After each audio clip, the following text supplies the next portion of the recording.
Ian, you've had a couple of days since the victory at Kilmarnock. Have you had a chance to digest it, and have your views changed any since we last spoke?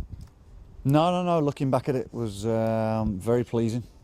The way we pulled ourselves back into the game, having gone one down away from home, especially. It shows good character from the boys to come in and eventually dominate the game and get the result that we all craved for.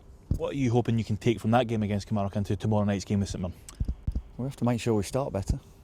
If we give any sort of sniff to St Mirren coming here, then we cause ourselves problems. So we must start the game strong. We have to take the game to them. We know that they'll come to us, and they've got to come and win, really.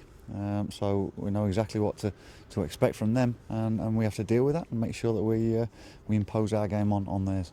Is that the key for you to continue on how the team have played? I know you mentioned the first 20 minutes of the last game, but it's that continuing effort. And you and I spoke earlier on about obviously Tuesday's almost a different pressure because you go from maybe being not fancied for the last maybe 5 or 6 games to now actually being the favourite for the game.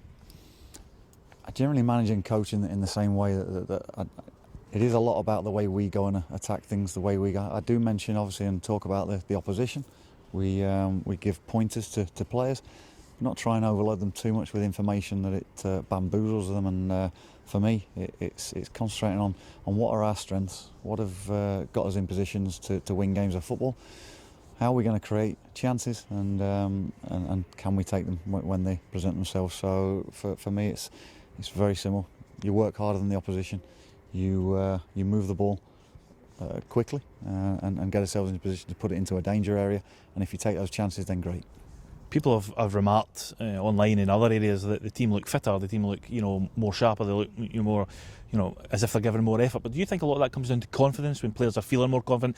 That's the way, but it's perceived to people. Yeah, massively. I think that's a big thing. The game's played between the ears as well, and as a player, if you're on top of a game, you feel as though you're ready to go and run that little bit further, that little bit harder, that quicker, and fans, like you say, they perceive it as if you're trying harder. But it's momentum in games, and if you have more momentum during a game than the opposition, you'll probably end up winning it. And it's strange how it comes about, but you do feel better about yourself, and for fans, they feel better about their football club and the team when they can see them that little bit higher tempo. But I do believe we are fitter. I do believe what we've put in place is enabling players to go and run for longer periods, quicker and stronger, and that can only be good. You have talked about players and getting fitter. The injury list is getting shorter and shorter by the week, which is a great thing. It's complete contrast to almost when you first took over at the football club. Does that give you some selection headaches? Because obviously Marvin Johnson missed out on Saturday. Is he likely to come back in, and is there anybody else who are now pushing you for a start? It did, but that's the beauty, that someone like Marvin, who has been pivotal in our success of recent weeks, can be left out or not risked at all, and someone can come in like Connor did and give a composed performance. He's got different qualities to what Marvin has, but we've got other players that can go and do that as well in that position. But Connor was the one I felt would be right going into an away game at Kilmarnock. And players know now that they can't just rest on what they've done previously in previous seasons or reputation means nothing. They've got to be doing it here and now.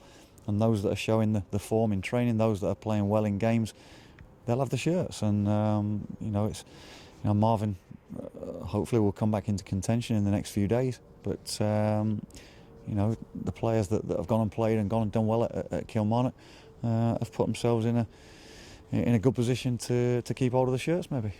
Marvin's just one name, but there's also others as well. Stephen Hamill's nearing fitness. Paul Lawson's had games. Jack Leach has had games. St Francis Angle's coming back into games as well. So, all of a sudden you've got real headaches to contend with. Everyone wants to be a part of it, which is, for me, is great.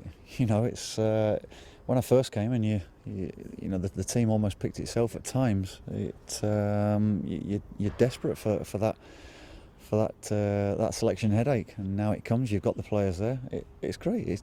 It's not an easy part of management, letting people down, but it's certainly not one that I shy away from. And I know that for the benefit of the team, you need that competition. You need those players pushing each other.